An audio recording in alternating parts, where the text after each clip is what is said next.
Welcome to Defeat Your Cravings, hosted by Dr. Glenn Livingston, PhD. Dr. Glenn is a clinical psychologist and former multi-million-dollar consultant to the big food industry and uses his experience to help you defeat your cravings.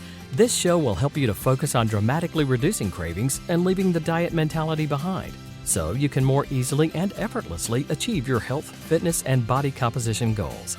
Please remember, no doctor-patient relationship is created via this show, and you are responsible for confirming any changes to your diet, health, or psychological routines with an appropriately licensed professional before implementing them. Before we get started, if you haven't downloaded the free smartphone app to access dozens of these recordings all in one place, as well as to avail yourself of a confidential community for support, motivation, and assistance, please visit the podcast link on defeatyourcravings.com as soon as possible. And now, here's your host, Dr. Glenn Livingston.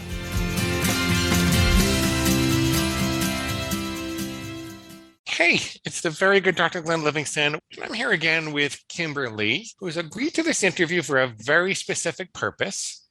We realized that we didn't talk last time about the tremendous financial cost of binge eating.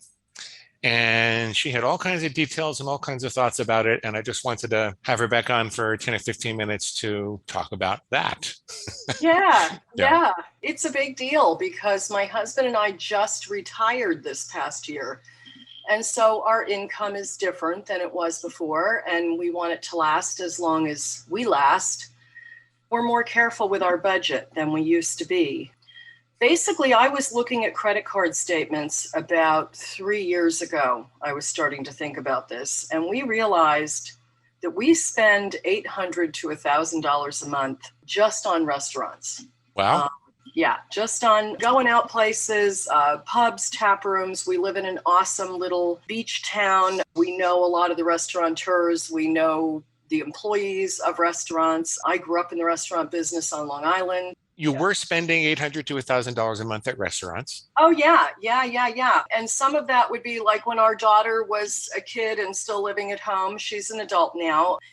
We did a lot of Chinese food and carry-out pizza. And you hear people in England talk about their takeaways. And it was basically the takeaways, the carry-out food. But mostly as we got older and our daughter was not living with us when we got into our 50s and we were doing pretty well financially, it was just restaurants, constantly out to restaurants 4 or 5 times a week, whether it was a lunch or dinner or brunch on the weekend or whatever. And it is staggering how it adds up.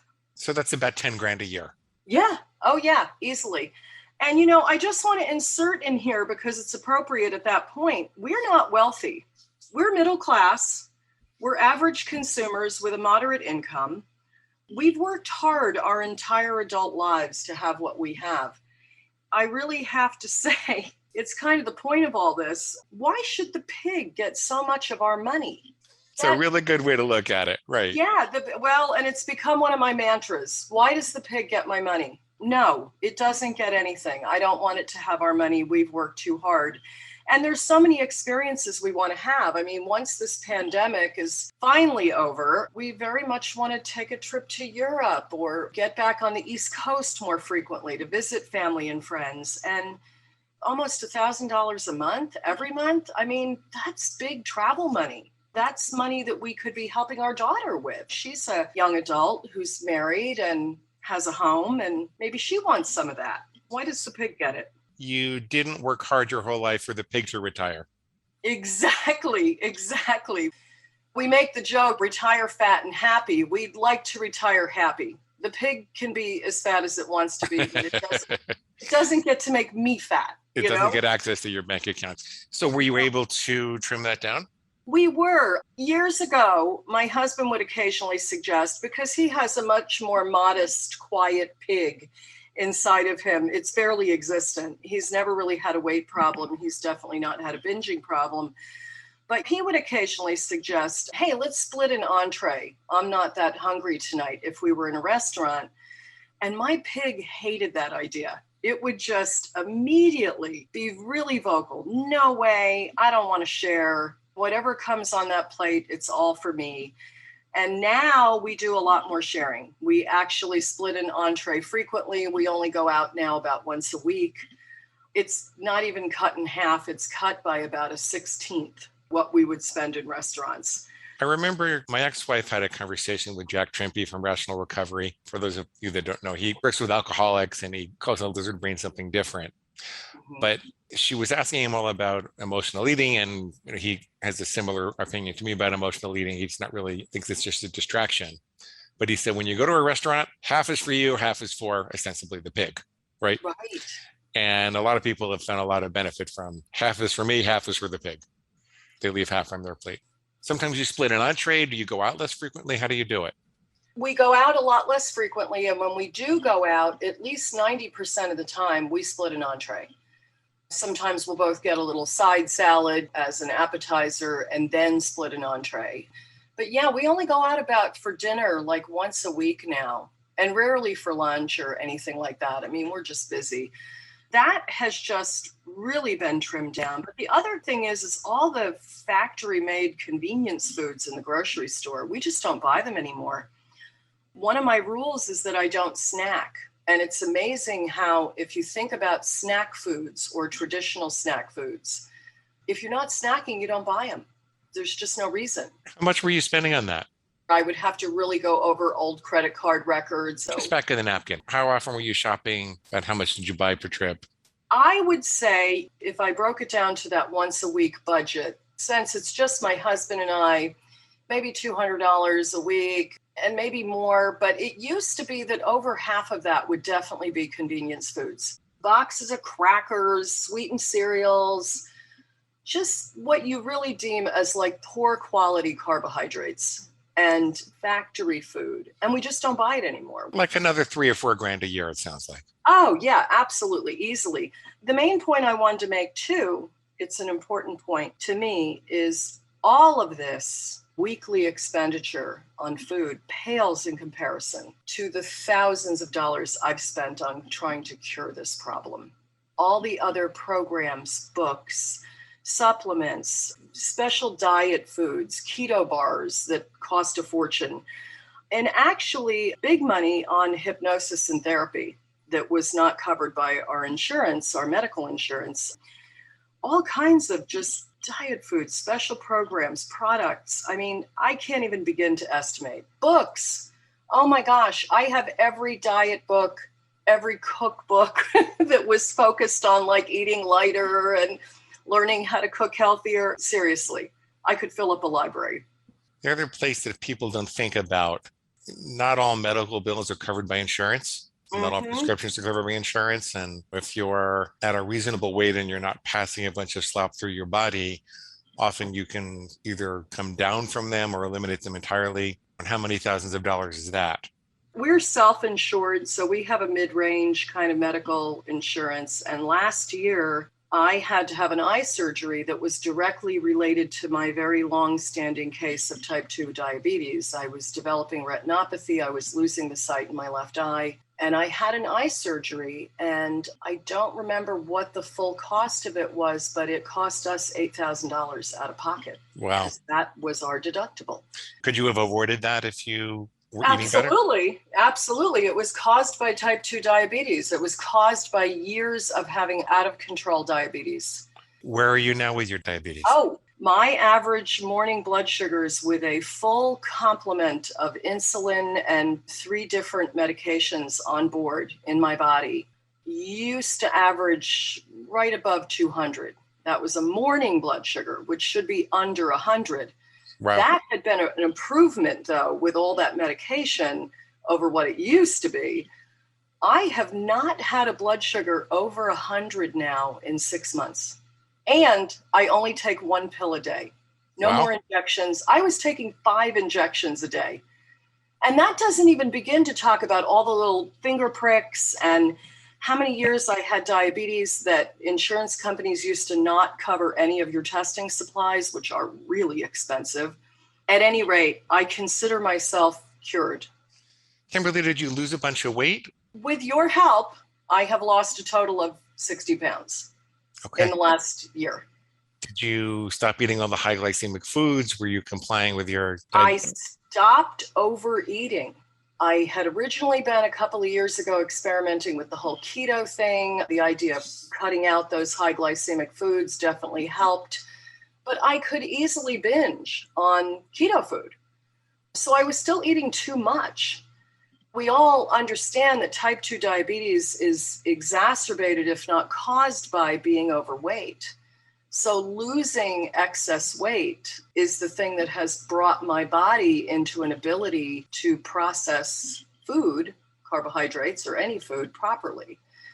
And so therefore, the only support I need, after being diabetic for 35 years, I knew I could maybe push it into remission, but it wasn't going to go away. 1 pill a day. I take 1 pill in the morning. That's it. It's a very tiny little pill, and it's a fairly low dose. Yeah, it's amazing. That's all with your doctor's permission and supervision, right? Oh, of course. Oh, yeah. No, I mean, absolutely. Yeah, no, that's from them testing me and saying, hey, your A1C is lower. This is happening. That's happening. The last trip I had to the doctor was 3 months ago. And she finally asked me what I've been doing. And she made all kinds of notes in my chart. And she said she would check it out, that she would go look at your website to see if it's something she can recommend to other patients. And I said, well, if you can't recommend it and you have somebody who's desperate, give them my phone number. I'd be happy to talk to them. Did she? Not yet that I know of. I certainly haven't received a phone call. And when I see her at my next visit, which I believe is in February or March, end of February, I'm going to ask her if she ever had a chance to look at the website. She's probably looking for third-party medical studies and stuff, which we don't have yet. And she also might be looking for things that are more traditional. I mean, she's the one who has sent me to the nutritionist that works at that clinic for years now. And I'll just say it without naming any names, obviously. That nutritionist is obese. That's crazy. Yep. But anyway, going back to the medical stuff, there is this old saying, I believe I read it. I mean, it's ancient. It's like carved in Egyptian hieroglyphs. And it's basically everything you eat, a third of it is for you and 2/3 of it is for your physician. Oh, okay. Isn't that good? I never heard that. Okay. Oh, I'll look for it and I'll send it to you on the forum. I'll find the actual quote. Are you the person who posted pictures of their blood sugar on the forum the other day? There's a woman named Tina who did that, and I was the one who commented underneath with a big, long diatribe about how incredibly awesome she is and how I've managed to do the same thing. Got it. Now, I'm the one who posted the picture of a very attractive Santa Claus back at Christmas. Look, Santa's been doing NBA. I saw that too. That was me. That's funny. Is there any other place that you're saving money or financially better off because of your new lifestyle? Financially better off? Well, the medical bills are huge because we can only guess at what the future would have held. Right. If I had continued to be overweight and overeating. That's absolutely huge. My quality of life is a million times better. The spending money trying to solve the problem, that's huge. The restaurant food and the buying poor quality, bingy foods at the grocery store, I mean, that's like where it dribbles out a little bit at a time forever and ever and ever. But the sinking big money into trying to cure the problem and then sinking big money into medical care, I can tell you that there's only one place where I feel like I might be spending more money. That is that I have gone from a size extra large 1820 down to a size medium 810. I've needed to buy clothes. That's a place where it feels good to spend money there, doesn't it? Oh, it's wonderful. Oh, and it's so much more fun to wear clothes when you look in the mirror and feel like you look nice in them. Yeah. Instead of everything being a compromise, like, well, I guess I fit into this, so this is what I'll wear. Now I get to choose clothes based on what I find is attractive and to my taste, which is really nice. And my husband likes that too, because I look nice. I really appreciate this. Is there anything else I should have asked you? Anything else you say to someone who's financially hesitant to do the work? The fact that you guys have a payment program is awesome. The fact that you guys have a payment program where people can pay in increments is huge. The fact that you have a money back guarantee is just amazing. I don't know how you guys do it for the price. It is a very low price. It's not easy, actually. It's not easy. Compared to other programs. Yeah, I know. I can only imagine. I'm glad you like the ocean from what I've read, because that's free, being that you live near the beach. So, because I don't know how you guys are paying for your lives on that money. It's an incredibly modest amount of money for what you get.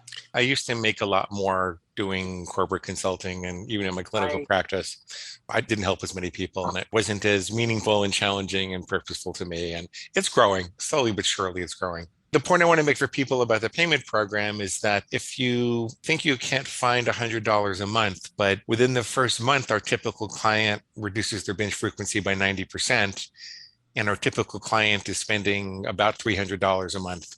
I think it's 352 on binge food. And so you actually should be saving more money than you're spending. The program is actually something that should put money in your bag. I would love to challenge everybody out there who listens to this, that if you're not sure, or you think these numbers sound inflated, or geez, how would anybody even afford that if they ate that much? If you overeat and you have a weight problem, that your body is too heavy as a result of that overeating, because, there's the proof that you're overeating, I would challenge you to go and look at credit card statements, bank statements, however you pay for the food that you eat. Add it up. You'll be shocked. Yep. Absolutely shocked. You can verify it on your credit card. You can definitely do that. Yeah. Thank you so much, and we'll talk to you soon. Okay. Thank you so much, Glenn. Have a good day. Bye-bye. Bye. And that brings us to the end of today's broadcast of Defeat Your Cravings, hosted by Dr. Glenn Livingston. If you'd like to find out more about the products and services Dr. Glenn offers to help you dramatically reduce your cravings and stop overeating in 90 days or less, please visit defeatyourcravingscoaching.com. That's defeatyourcravingscoaching.com. Thanks.